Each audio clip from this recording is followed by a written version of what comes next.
The year 1380. The place, Brussels, a city rebuilding from a devastating earthquake. The occasion, the wedding of Walter van Aken, a prosperous cloth merchant, and Elizabeth Borla, a well-connected widow. The celebration, delayed. For 2 months, the city's residents have waited for Bishop Jan of Luxembourg to reach a settlement with the Pope, which will allow him to perform the ceremony. Finally, the news arrives. Walter and Elizabeth will be married that very night.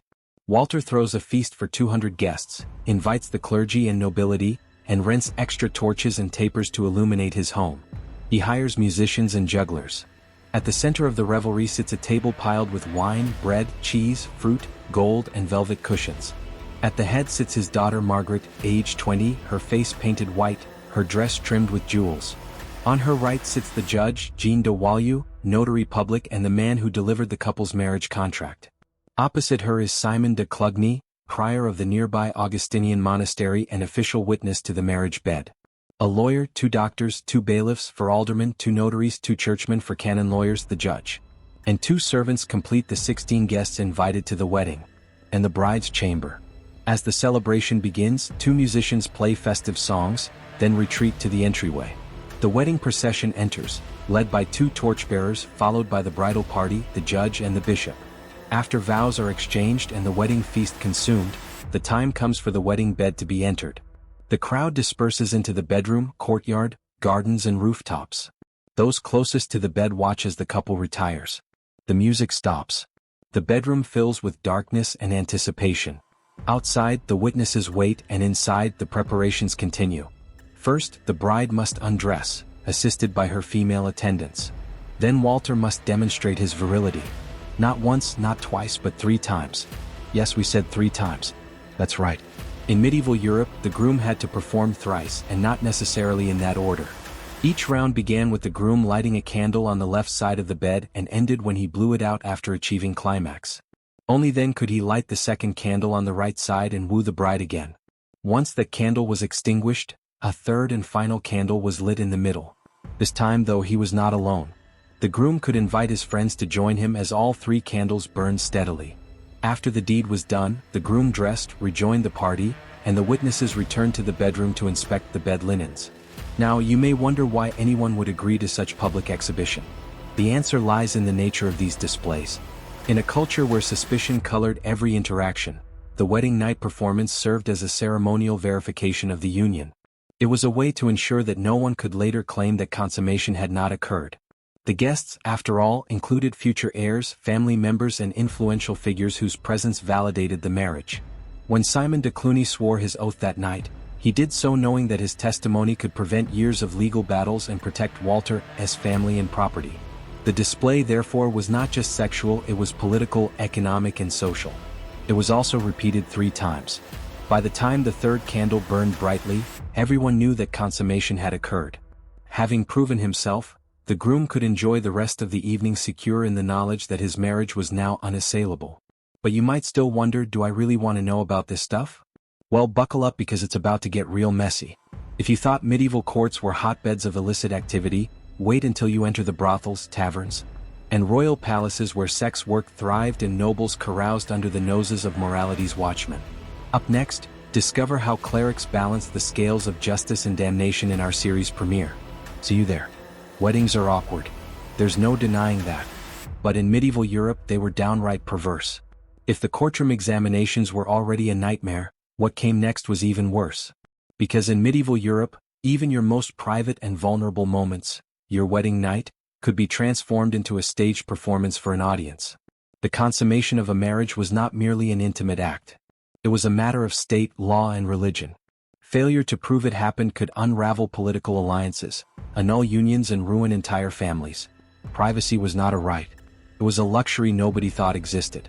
Imagine the year is 1445. Margaret of Anjou, a girl of just 15 years, is married to Henry VI of England. Their marriage was supposed to unite kingdoms, secure peace and stabilize a dynasty. But none of that mattered if the marriage was not consummated. And to verify it, 23 nobles, clergy and courtiers crowded into the royal bedchamber. They were not merely standing outside. They were inside, surrounding the curtained bed, straining their ears for sounds, peering for movement, waiting for proof of an intimate union. The Archbishop of Canterbury himself stood at the foot of the bed blessing the act. Every rustle of fabric, every whispered word, every trembling breath was part of the ceremony. For Margaret and Henry, their most terrifying private act was turned into a public ritual, one upon which the fate of nations depended. This was not an exception. It was tradition. Royal and noble weddings across Europe were accompanied by ceremonies of public verification. Before the act itself, there was an undressing ritual. Imagine being stripped not by your spouse but by relatives and attendants while guests sang crude songs and mocked your body. The bride's female relatives would remove her gown piece by piece, commenting on her youth, her fertility, her worthiness. The groom's family would undress him with jeers and lewd jokes, reminding him of his duty. Every layer removed was a spectacle for the watching crowd, a grotesque parody of intimacy performed as entertainment and verification. Once stripped, the couple was led through halls filled with guests who threw food, herbs and sometimes filth, supposedly for fertility. Drunk nobles would shout advice or warnings. Priests would bless the bed with holy water and recite prayers for quick conception. The bed itself was treated as sacred space, but its sanctity came with a terrifying requirement. Witnesses had to see and hear enough to confirm success. Curtains might shield the couple, but they were thin and the shadows told their own story.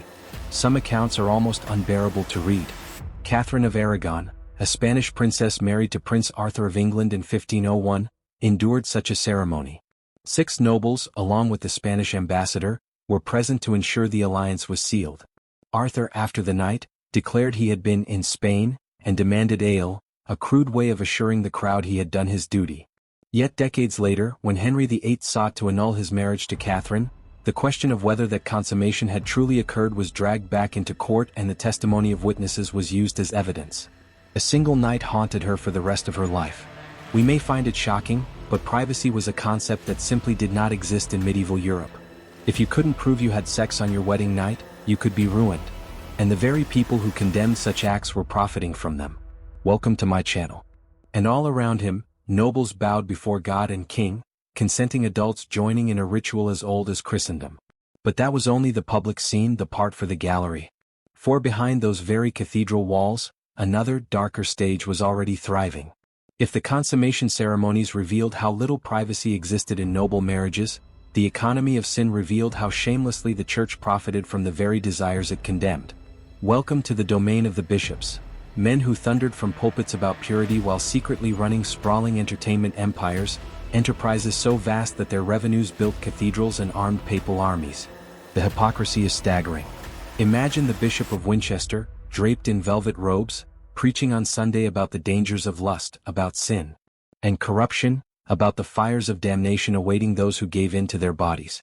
Now imagine that very same bishop the next morning reviewing ledgers filled with profits from his entertainment houses, 18 separate establishments across London as Southwark District, employing more than 1,000 women, all paying taxes directly to his coffers. They were known as the Winchester geese, women marked by law as both workers and sinners, branded with shame yet essential to the bishop's wealth. These establishments were not hidden. They advertised openly with signs swinging in the wind, prices painted clearly for all to see, and above the door the bishop's own coat of arms. Step inside one of these houses and you'd find rooms carefully designed to accommodate customers, windows where women displayed themselves and clerks calculating profits. This was not chaos, it was bureaucracy. Weekly reports recorded revenues. Inspections certified women as clean or diseased. And taxes were extracted with ruthless efficiency. In some houses, women paid extra fees to work on holy days, despite official bans. Sin was prohibited from the pulpit, but sanctified on the bishop's ledger. And the profits were immense. In modern terms, thousands upon thousands of coins flowed each week. Enough to build a church every year, enough to pay mercenaries, enough to keep bishops living like princes. Even the great Winchester Cathedral, a monument of stone and stained glass, was funded not only by tithes but by the blood and sweat of these women. Every hymn sung beneath its vaulted ceilings was, in some sense, purchased with coin from the very industry the bishop condemned. And Winchester was not unique. Across Europe, bishops and even popes followed the same path. In Avignon, during the papal exile, a vast entertainment complex operated under the Vatican's direct control. Over 200 women worked there, with rooms reserved for visiting church dignitaries. Taxes from the operation funded papal campaigns and armies. In the German lands, archbishops controlled chains of establishments in multiple cities. In Seville, Spain, the cathedral's own entertainment quarter was connected to the sacred building by underground tunnels, so priests could visit discreetly. Everywhere the pattern was the same: morality preached, sin exploited, profit secured. The system was meticulous. Women required annual permits to work. They paid sin taxes weekly. They were examined by the bishop's physicians, who stamped them fit or barred them from working until bribes were paid. Guards patrolled the districts, acting as both enforcers and debt collectors, dragging reluctant customers back to pay what they owed. The bishop even offered retirement schemes, insurance for women too old to work, though few survived long enough to claim them. The hypocrisy was justified with twisted theology. Augustine had once described vice as a necessary sewer in the city, foul but required to carry filth away. Thomas Aquinas argued that by controlling these houses, bishops prevented greater sins: adultery, assault, chaos. By regulating lust, they claimed to protect morality. But the truth was simpler: it was about money. Cathedrals were expensive, wars endless, bishops greedy. Entertainment revenues were reliable and vast. To refuse them would have been financial suicide. And so the church industrialized sin. Bishops became CEOs of desire. They licensed bodies, taxed transactions, and punished those who worked outside their system. The very men who ordered humiliating fitness trials and witnessed royal consummations were the same men who counted profits from 1,000 women forced to sell themselves in the bishop's name. Imagine the contradictions in the life of one such woman. By day she was preached to about purity, seated in a separate section of the cathedral, forced to listen to sermons condemning her work. By night she returned to her room under the bishop's crest, serving the very system that damned her. If she failed to pay, the bishop's guards would drag her out. If she fell ill, the bishop's physicians would inspect her body like livestock. If she grew old, she was cast aside. Her life was consumed by the machinery of hypocrisy, her body the foundation of cathedral wealth. And this was accepted. Not hidden, not whispered. Public. The people of medieval cities walked past these houses, saw the signs, knew exactly where the bishop's money came from. It was not scandal. It was policy. Imagine a world where pleasure is pain, where love is a deadly gamble, and where even death can't set you free. Welcome to medieval medicine, where the church's condemnation of pleasure met the physician's prescription for female orgasm. You might think this is a contradiction and you wouldn't be alone. But in the Middle Ages, such paradoxes were the norm. Today we're diving into something truly shocking, a period when bishops ran empires of sin, when graveyards became battlegrounds, and when even the dead weren't safe from the quest for love. It's a story so dark, so bizarre that you won't believe it's real, but it is. And I'm going to tell you all about it. Do you like stories like this? Please stay tuned for more updates. Let's start with the basics. The year is 1100 and you're a married woman of childbearing age. Your husband, well, he wants an heir and you're expected to oblige. But here's the catch. According to the esteemed physicians of the time, particularly those influenced by the ancient Greek Galen, you must reach climax. Without it, conception is impossible. Now this isn't exactly news. We know that sexual intercourse without orgasm doesn't always result in pregnancy. But in the Middle Ages, this lack of knowledge was spun into a bizarre medical theory. It was argued that both men and women released a special liquid or seed during sex. And for women, this liquid was essential for a healthy pregnancy. Without it, the egg couldn't travel down the fallopian tubes and meet the sperm. Men were encouraged, even ordered to help their wives reach this special release. If they didn't, they'd be failing in their duty as husbands and providers of heirs. But hold on. While the male orgasm was celebrated as a natural and even divine event, female pleasure was shrouded in secrecy. It was discussed in hushed tones, hidden in medical texts under layers of metaphor and euphemism. Women's desires were deemed sinful, shameful, and dangerous. Yet at the same time they were essential for conception. This created a unique situation. Women, despite being denied any voice in society, gained a rare form of agency. A woman could take her husband to court if he wasn't helping her achieve her monthly release. And some did. Now, imagine living in this world as a woman. On one hand, you're told that desiring pleasure is sinful. On the other, you're told that experiencing pleasure is necessary for your role as a wife. Medical texts provided detailed instructions, recipes for oils and balms, even diagrams of strange devices that could aid in achieving the ultimate goal, female climax. Music was even recommended to help set the mood. But it gets darker.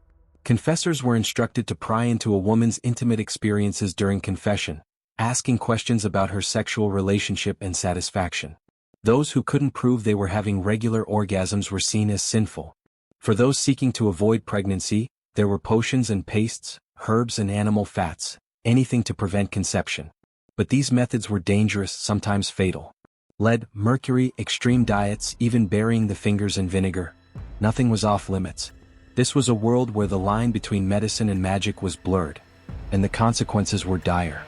Grave diggers uncovered bones with high levels of toxic substances, evidence of desperate attempts to control fertility. Women were dying, sometimes murdered, in the pursuit of love, of babies, and of control. This is the story of medieval medicine. A world of darkness, of despair, and of death.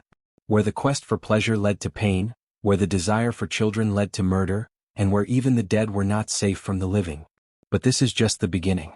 Join me next time as we delve deeper into this bizarre world, exploring the hidden rituals, the deadly concoctions, and the shocking lengths people went to control their bodies and desires.